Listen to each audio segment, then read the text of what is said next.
You've probably heard one number, the average retirement savings, and it made you feel either hopeful or, maybe a little depressed.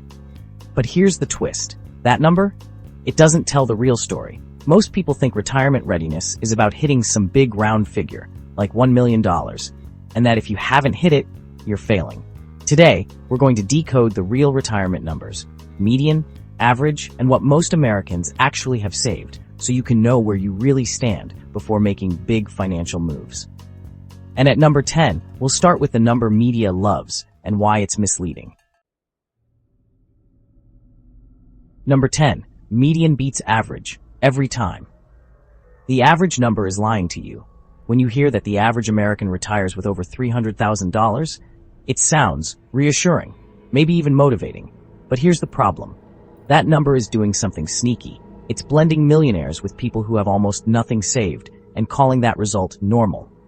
According to data cited by the Motley Fool, the median retirement savings, the true middle point, is closer to $87,000. That means half of Americans retire with less than that. Think of it like this. If you put 9 people with $10,000 in savings in a room and one tech executive with $10 million, the average person in that room is a millionaire. But no one's actually living like one. That's why the average is comforting and dangerous. It makes people feel behind when they might be doing fine. Or worse, it makes people feel safe when they're not. The median tells a different story, a more honest one.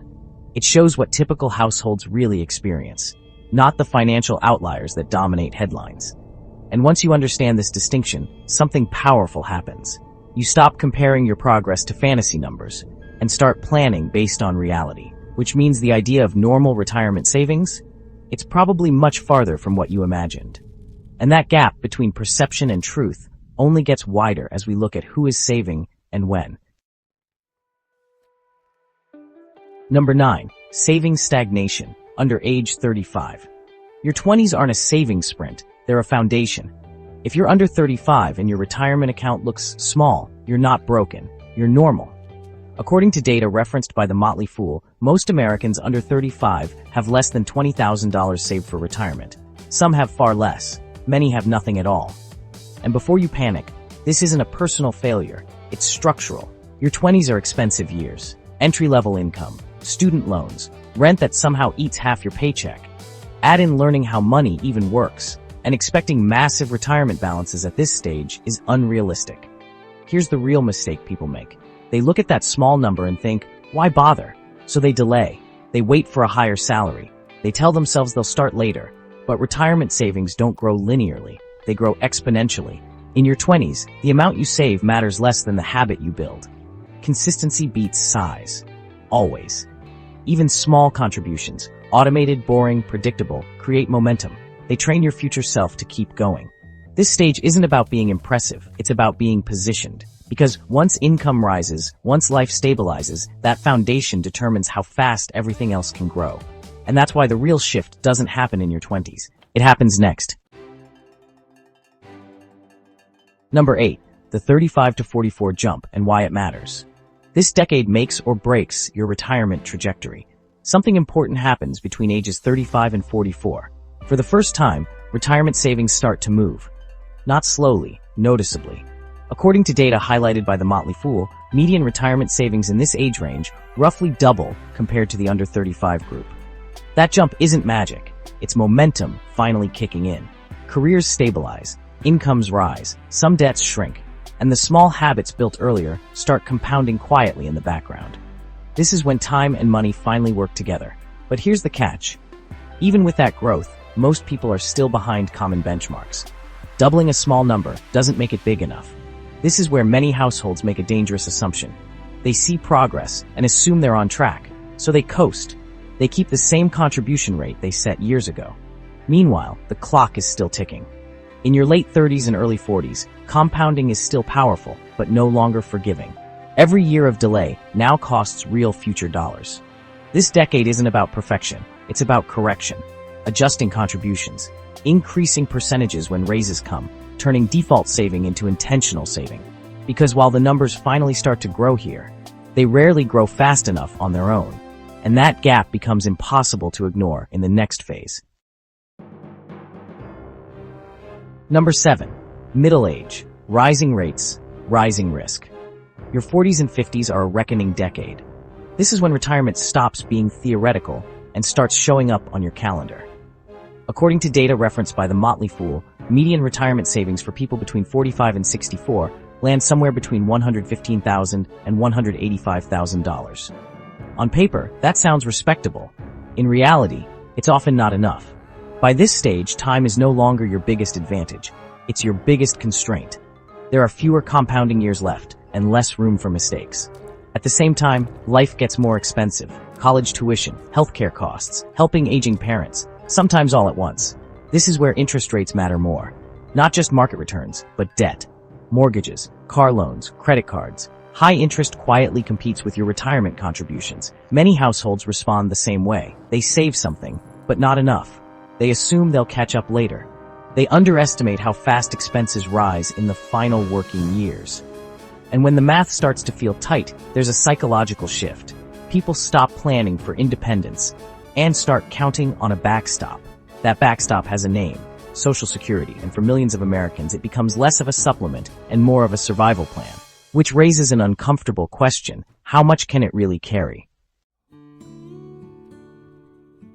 Number 6. Social Security. Partner, not lifeboat. Social Security won't cover luxury, or maybe even basics. For many Americans, Social Security feels like the safety net that will figure things out later. A guaranteed check, a dependable floor. According to Kiplinger, the average monthly Social Security benefit is around $2,000. That's roughly $24,000 a year before taxes. Now ask yourself one honest question. Could you live the life you imagine in retirement on that amount? Alone? For most people, the answer is no. Social Security was never designed to replace your full income. It was built to cover basic survival, not comfort. Food, housing, utilities, that's it. Yet here's the reality. As personal savings fall short, Social Security quietly shifts roles, from partner to primary plan, and that's where risk creeps in. The system depends on current workers funding current retirees. As populations age and birth rates fall, that balance tightens. Benefits may change, taxes may rise, full payouts may not look the same decades from now. That doesn't mean Social Security disappears, but it does mean relying on it alone is fragile. Think of Social Security like the foundation of a house. Necessary, stable, but unlivable without walls, insulation, and a roof. And without personal savings on top of it, that foundation can feel very thin. Which brings us to a number almost everyone chases and very few ever reach. Number 5. Only a handful hit the $1 million mark. Becoming a retirement millionaire is rarer than you think. The number gets thrown around constantly. $1 million. It sounds like the finish line, the universal signal that you made it, safe, secure, set for life. But according to Investopedia, only a small percentage of Americans ever reach $1 million or more in retirement accounts. Not most, not even close. And that's not because people are lazy or careless. It's because the math is harder than it looks. To reach $1 million, you need time, consistency, and scale. You need decades of steady contributions. You need market growth to cooperate. And you need to avoid major financial derailments along the way. Most people miss at least one of those pieces, so start too late. Others stop and start. Many never raise their contribution rate as income grows. And life, job loss, illness, family costs, interrupts the plan. That's why the $1 million goal feels so distant. It's not just a number. It represents discipline sustained over time. Here's the dangerous part. Chasing that headline number can actually backfire. It makes people feel hopeless or reckless. But retirement success isn't binary. It's not $1 million or nothing. Because what matters far more than the size of the number is what that money can actually do for you. And that depends on something many people misunderstand completely. Number 4. Home equity. Wealth you can't spend. Your house may make you a millionaire on paper. For many retirees, the largest asset they own isn't a 401k, it's their home. According to Investopedia, a significant portion of retiree net worth sits in home equity. On paper, that can look impressive, 6 figures, sometimes even 7. But here's the uncomfortable truth. You can't buy groceries with equity. You can't pay medical bills with square footage, and you can't fund monthly expenses with a Zestimate. Home equity is real wealth, but it's illiquid. As long as you live in the house, that value is locked away. It doesn't generate income. It doesn't refill your checking account. It just sits there. This is how many retirees become house rich and cash poor. They own something valuable, but struggle with everyday expenses. Yes, there are ways to access that equity. Selling and downsizing, moving to a lower-cost area, reverse mortgages. But each option comes with trade-offs, emotional, financial, or both. The mistake is counting home equity as if it were the same as savings. It's not. One pays bills automatically, the other requires big decisions under pressure. Your home can absolutely support retirement, eventually, but only when it's converted into usable income or liquidity. And that timing matters, because until it does, your lifestyle still depends on something else entirely. Number 3. The 80% replacement fallacy. Retirement isn't about 80% of your old income. You've probably heard the rule. In retirement, you'll need about 80% of your pre-retirement income. It sounds clean, scientific, reassuring, but honestly, it hides more than it reveals. That rule assumes several things go perfectly, that inflation stays tame, that taxes stay predictable, that healthcare costs remain manageable. In reality, those are the 3 biggest wildcards in retirement. Inflation quietly raises the cost of everything: groceries, utilities, insurance, year after year. Even modest inflation compounds over decades. Taxes don't disappear when you stop working. Withdrawals from many retirement accounts are still taxable, and tax rules change over time. Then there's healthcare. Medical expenses tend to rise as income falls. Premiums, prescriptions, long-term care, costs most people underestimate by a wide margin. So 80% of yesterday's income often buys far less tomorrow. Here's the deeper issue. Retirement planning isn't about replacing income. It's about funding expenses. 2 people earning the same salary can need wildly different amounts in retirement. Different lifestyles, different health, different locations. The danger of the 80% rule is that it encourages passive planning. Plug in a number, hope for the best. What actually works is clarity. Understanding what you'll spend and how flexible that spending really is. Which leads to a harder truth. Most people won't save their way out of this alone. Number 2, reality. Most people won't outsave expenses alone. Retirement math beats wishful thinking. There's a comforting belief many people hold: if I just save enough, I'll be fine. The problem is, for most people, saving alone isn't enough. Even disciplined savers run into a wall. Wages grow slowly, expenses grow faster, and life has a habit of interrupting the plan. Without investment growth, savings simply can't keep up with decades of inflation and rising costs. A dollar set aside today loses purchasing power every year it sits idle. This is why compounding matters so much, not as a buzzword, but as math. Money that earns returns begins earning returns on returns. That's the engine that turns small, consistent contributions into meaningful totals over time. But compounding only works if you give it 2 things: time and consistency. Miss either one, and the curve flattens fast. This is also where discipline shows up. Automating contributions, increasing percentages when income rises, staying invested when markets feel uncomfortable. Most people don't fail because they chose the wrong investment. They fail because they stop, pause, or never scale their effort. Retirement success isn't about heroic savings. It's about aligning behavior with math over decades. And once you see that clearly, there's one truth that changes how you think about everything. Number 1, the truth about retiring with confidence. Confidence comes from compounding, not comparison. Most retirement anxiety comes from looking sideways. What coworkers have, what headlines claim is enough, what social media quietly flexes.